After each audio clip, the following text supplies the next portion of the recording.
Welcome back खवातीन आज़ाद। अब हम बात करेंगे क्रिकेट की, जहां पर अच्छी खबरें हैं हमारे पास पाकिस्तान के लिए। और पाकिस्तान ने जो प्रैक्टिस मैच था उसमें इंग्लैंड को शिकस्त दिया और उसके बाद अब पाकिस्तान की नज़रें कि किसी तरह से वो इंग्लैंड के खिलाफ जो टेस्ट मैच की सीरीज़ है वो भी जीते। और क्योंकि इंग्लैंड की हालत इस वक्त पाकिस्तान की तरह बड़ी पतली है। अगर अगर वर्ल्ड टेस्ट चैम्पियनशिप की बात की जाए तो उसमें पाकिस्तान और इंग्लैंड के नंबर्स में कोई ज़्यादा फ़र्क हमें नज़र नहीं आता है। अगर पाकिस्तान 9वें नंबर पे है तो इंग्लैंड 8वें नंबर पे है। और इंग्लैंड और पाकिस्तान के दरमियान मुमासलत भी ये है कि वो भी कुछ टेस्ट क्रिकेट हमारी तरह ही खेलते हैं, चले तो चांद तक, ना चले तो शाम तक। ये सूरत हाल उनकी भी है, क्योंकि जब से उन्होंने बेसबॉल क्रिकेट खेलना स्टार्ट किया है, शुरू में तो उनको काफ़ी कामयाबी मिली, लेकिन उसके बाद पूरी दुनिया को भी ये रियलाइज़ हुआ और इंग्लैंड को भी हुआ, लेकिन अभी तक वो उस शौक से निकल नहीं पा रहे कि बेसबॉल क्रिकेट शायद टेस्ट क्रिकेट में कोई एक फार्मूला नहीं है, इसमें आपको संभल के खेलना पड़ता है। ऑल दो 2024 के बाद गज़ल अगर देखा जाए तो बहुत ज़्यादा हमने मैचेस इस तरह के देखे हैं जिसमें मैचेस के नतीजे टेस्ट मैचेस के चौथे दिन से पहले पहले आते हैं। लेकिन उसमें ये है वो इस वजह से भी आते हैं कि लोग अब जीतने के लिए जाते हैं, बहुत ज़्यादा डिफेंसिव टेक्निक्स पे उस तरह से अमल दरामद नहीं करते, जल्दी से 400, 450, 500 रन बनाते हैं और अगली टीम को मुश्किल में डालने की कोशिश करते हैं। मैच ड्रॉ होने की भी सूरत हाल में बहुत कम नज़र आती है। और मैं यहाँ पे अप्रिशिएट करना चाहूँगा बांग्लादेश की टीम को, जिन्होंने ऑस्ट्रेलिया जैसी मजबूत टीम को ऑस्ट्रेलिया में हराया। और उनका रिकॉर्ड शायद पाकिस्तान से अच्छा है, क्योंकि आखिरी दफ़ा पाकिस्तान ने ऑस्ट्रेलिया को टेस्ट मैच में 2000 में हराया था। उसके बाद 26 साल हो गए, हम ऑस्ट्रेलिया को वहाँ पे नहीं हरा सके। So back to England. अगर इंग्लैंड की बात की जाए तो वो भी अब थोड़ा सा स्ट्रगल कर रहे हैं, पाकिस्तान भी स्ट्रगल कर रही है। पाकिस्तान ने वेस्ट इंडीज़ से मैच जीता, लेकिन आपकी जो टेस्ट टीम है वो सेटल नहीं है।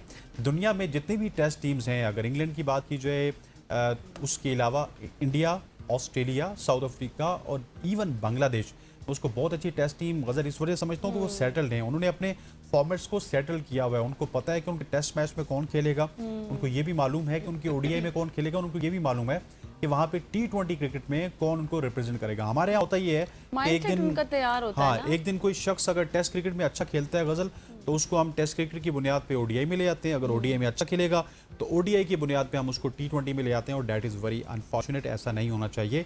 और ये जो मुकाबला है, आई थिंक यहाँ पे हमें अपने प्लेयर्स को भी सेटल डाउन करना चाहिए। बाबर आजम की क़यादत के हवाले से भी काफ़ी ज़्यादा लोग पुरुमीद थे, उन्होंने रिजल्ट भी प्रोड्यूस की। पहले टेस्ट में तो नहीं कर सके, लेकिन दूसरे टेस्ट में किया। लेकिन इंग्लैंड में आपको किसी और तर्ज की क्रिकेट खेलनी पड़ेगी, वहाँ पे विकेट्स हैं वो काफ़ी ज़्यादा आपको मुश्किल में भी डाल सकते हैं। ये तो विकेट काफ़ी अजीब व गरीब सा आपको मिला था, लेकिन बाउंसी विकेट्स होती हैं, आपको फास्ट बॉलर्स को खेलना पड़ेगा। और अगर आपको बाउंसी विकेट्स मिले तो एक शख्स आपको बहुत ही अच्छा परफॉर्म करके दे सकता है इंग्लैंड की कंडीशंस में, वो है बाबर आजम, क्योंकि वहाँ पे बहुत ही अच्छा जाती है वैसे वहाँ पे। तो अगर इंग्लैंड की बात की जाए, ऑस्ट्रेलिया की बात की जाए, पाकिस्तान के लिए बहुत ज़्यादा मुश्किल है, क्योंकि इंग्लैंड और ऑस्ट्रेलिया में पिचेस बनती हैं बहुत स्किडी, फास्ट बाउंस होता है उनमें। और वहाँ के जो फास्ट बॉलर्स, इवन पाकिस्तान के फास्ट बॉलर्स जाके इंग्लैंड को परेशान करते हैं। हम स्लो पिचेस पे खेल खेल के, फटा पिचेस पे खेल खेल के टुक टुक करने के आदी हो जाते हैं, लेकिन वहाँ पे आपको डिफेंड करने के लिए भी बड़ी अच्छी टेक्निक चाहिए होती है। फास्ट ट्रैक्स में हमने देखा है कि पाकिस्तान के बहुत से ऐसे बैट्समैन हैं जिनका रिकॉर्ड डगमगाता हुआ नजर आता है, लेकिन हैरानकुन तौर पे बाबर आजम जब भी फास्ट ट्रैक्स पे जाते हैं, चाहे साउथ अफ्रीका हो, चाहे ऑस्ट्रेलिया हो या फिर इंग्लैंड हो, वो वहाँ पे परफॉर्म करते हैं। और अगर एशियन बैटर्स की बात की जाए तो इंग्लैंड के खिलाफ सबसे ज़्यादा अच्छी एवरेज अभी तक Asian batters, I am not talking about Pakistani batters, Babar Azam की है, जो कि 47 की एवरेज से वहाँ पे खेलते हैं। सो उनके ऊपर एक तो एडिड प्रेशर होगा उनकी कैप्टनसी का, लेकिन उसके साथ साथ उनको प्रेशर ये भी होगा कि अगर बांग्लादेश की टीम ऑस्ट्रेलिया से जीत सकती है, जो कि टॉप टियर की टीम है, तो इंग्लैंड तो राइट नाउ उनके साथ ही खड़ी है, सो वो इंग्लैंड से क्यों नहीं जीत सकते। सो ये तमाम तर चीज़ें आई थिंक बाबर आजम के ऊपर है। बाबर आजम अगर इसको सस्टेन करते हैं, पिछले दिनों भी उन्होंने 88 रन बनाए थे, तो अब मैं चाहता हूँ कि लोग ये भी बात करें कि बाबर आजम कम से कम 10वीं सेंचुरी लगा लें, क्योंकि उनके साथ साथ शुभमन गिल थे। जब बाबर आजम की 9 सेंचुरीज थी तो गिल की 1 सेंचुरी थी। अब बाबर आजम 2023 में 9 सेंचुरीज के साथ उनके साथ मुवाजना कर रहे थे।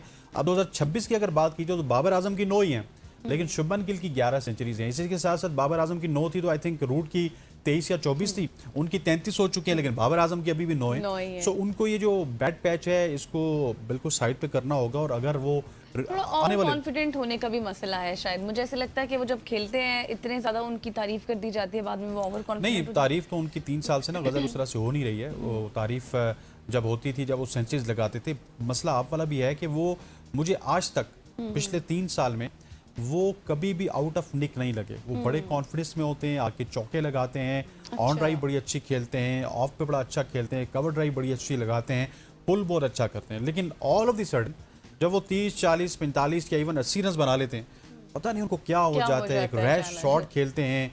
पिछले अगर वेस्ट इंडीज के खिलाफ बात की जाए तो वो इस तरह लग रहा था कि बाहर कोई स्टॉल लगा हुआ है, उन्होंने स्टॉल पे पहुंचना है, वहां पे कोई बंदा नहीं खड़ा तो शायद पीछे से कुछ चीजें चोरी हो जाएंगी। आप टेस्ट क्रिकेट में रन आउट होने और टेस्ट क्रिकेट में रन आउट को मैं एक क्राइम समझता हूँ कि इतना ईजी हो कि आपको देखना पड़ता है। आप इधर देखें उधर देखें, आपके पास पूरे दिन में 90 ओवर्स हैं, अगर 90 नहीं भी है तो 80 ओवर्स तो आपके पास होते हैं। तो उसमें रन आउट होना कोई तुक नहीं बनती थी। आप 12 रन और बनाते तो हो सकता है कि अगर वो सेंचुरी बना लेते तो वो जो उनका डर है ना, डर खौफ है कि मैं सेंचुरी के करीब नहीं पहुंचता हूं और वहां पे आउट हो जाता हूं, वो डर खौफ भी हट जाता। लेकिन इसके अलावा भी बहुत सारे ऐसे डिपार्टमेंट्स हैं जिनके ऊपर हमें देखना पड़ेगा कि वो किस तरह से परफॉर्म करते हैं। अब्बास की परफॉर्मेंसेज इंग्लैंड में बहुत अच्छी है, इंग्लैंड के खिलाफ भी अच्छी हैं। फिर इंग्लैंड में वो काउंटी क्रिकेट खेलते हैं, वहाँ पे बहुत अच्छी है। लेकिन वहाँ पे क्या करेंगे नसीम शाह के भाई, वो देखना बाकी है। उबैद शाह जो कि बड़े फास्ट बॉलर माने जाते हैं पीएसएल में, लेकिन वहाँ पे आप देखते हैं कि वो 140 क्लिक से कितना ज़्यादा बॉलिंग कर सकते हैं। फिर उसके साथ साथ मोहम्मद अली क्या कर सकते हैं। पाकिस्तान की हमेशा से अगर इंग्लैंड और ऑस्ट्रेलिया की कंडीशंस में देखा जाए तो हमारे फास्ट बॉलर्स बहुत ज़्यादा वहाँ पे साजगार होते थे। लेकिन अनफॉर्चुनेटली हमने देखा है कि हमारी फास्ट बॉलिंग में ना वो कैपेबिलिटी नहीं है। ना वो शुएब अख्तर रहा, ना वो वसीम अकरम, ना वो वकार यूनस, ना वो मोहम्मद आमिर, ना मोहम्मद आसिफ और इवन ना वो उमर गुल रहा और ना ही वो शाहीन आफरीदी जो पहले किसी ज़माने में हुआ करते थे वो रहे। वो भी जब बांग्लादेश के खिलाफ सीरीज़ होती है तो फिट होके आ जाते हैं टेस्ट मैचेस के लिए कि मैं शायद यहाँ पे 10 आउट कर लूँगा और उसके बाद पाकिस्तान में मेरा वाह हो जाएगी और टेस्ट क्रिकेट में कमबैक हो जाएगा। लेकिन अब आपको इन्हीं बॉलर्स के साथ जाना पड़ेगा। लाइन और लेंथ के ऊपर तो अब्बास के ऊपर तब तकिया कर सकते हैं, मोहम्मद अली क्या करेंगे, खुरम शहजाद क्या करेंगे और स्पेशली उबैद शाह क्या करेंगे, ये एक बहुत बड़ा सवाल है। और मिडिल ऑर्डर का तो आपको पता ही है ना, मिडिल ऑर्डर तो ये सब चीजें ठीक कैसे होंगी इसने, हम इस तरह से देखते रहेंगे तो फिर तो इंटरेस्ट नहीं, ये तो ठीक होंगी। देखें जब आप वो मैं अक्सर ये कश्मीर का इलेक्शन देख रहा था ना, तो वहाँ पे एक जमात थी मुस्लिम कॉन्फ्रेंस, वो जब हार गई तो लोगों को पता चला जी वो सरदार अतीक बड़ी ज्यादती करते थे, वो काफ़ी अरसे से सदर थे, वो ये था वो था। जब तक जीती तो वो कहते थे मुर्शद जीतेंगे। तो ये सारी चीज़ें हैं जब तक हार है।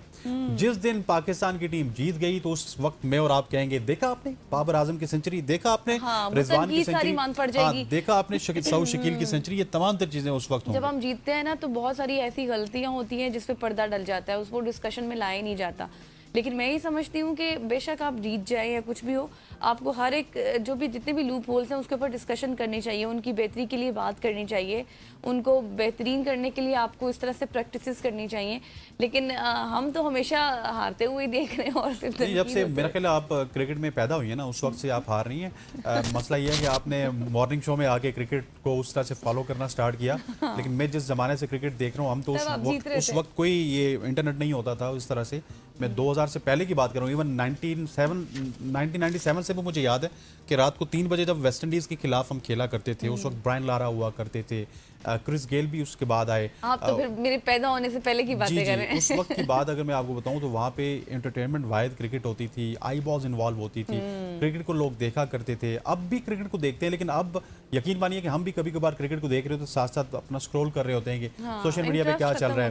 उधर क्रिकेट पे छक्का चल रहा होता है, यहाँ पे बाबर आजम के फैन लगा रहे होंगे, उधर वो आउट हो रहे होंगे, यहाँ पे उनके जो हेटर्स हैं वो बाबर को ट्रोल कर रहे होते हैं। अब साथ साथ सोशल मीडिया भी काफी ज्यादा इन्वॉल्व हो साथ साथ चल रहा होता है, वो भी देखना होता है। चलिए जी, ये मसाइल है, ये मसाइल कब हल होंगे और इन मसाइल को अब हल हो जाना चाहिए, क्योंकि बात वही है कि एक टाइम वो था जब देखा जाता था, लेकिन अब ये टाइम है कि लोगों का इंटरेस्ट खत्म होता जा रहा है। सोशल मीडिया भी लोग देख रहे होते हैं कि क्या कुछ चल रहा है, क्या कुछ नहीं चल रहा, और बार बार जब हार होती है ना तो फिर लोग इंटरेस्ट अपना ख़त्म कर देते हैं कि बेहतर है हमने अपना वक्त, इससे बेहतर हम कुछ और कर लेते तो हमें कोई प्रोडक्टिव चीज़ देख लेते तो हमें समझ आ जाती। बिल्कुल ऐसी है ख़वातीन और हज़रात। इसी के साथ मुझे गज़ल अशरफ को और हमारी पूरी प्रोडक्शन टीम को कल तक के लिए इजाज़त दीजिए। इंशाअल्लाह कल आपसे मुलाकात होगी, तब तक के लिए अल्लाह हाफिज़।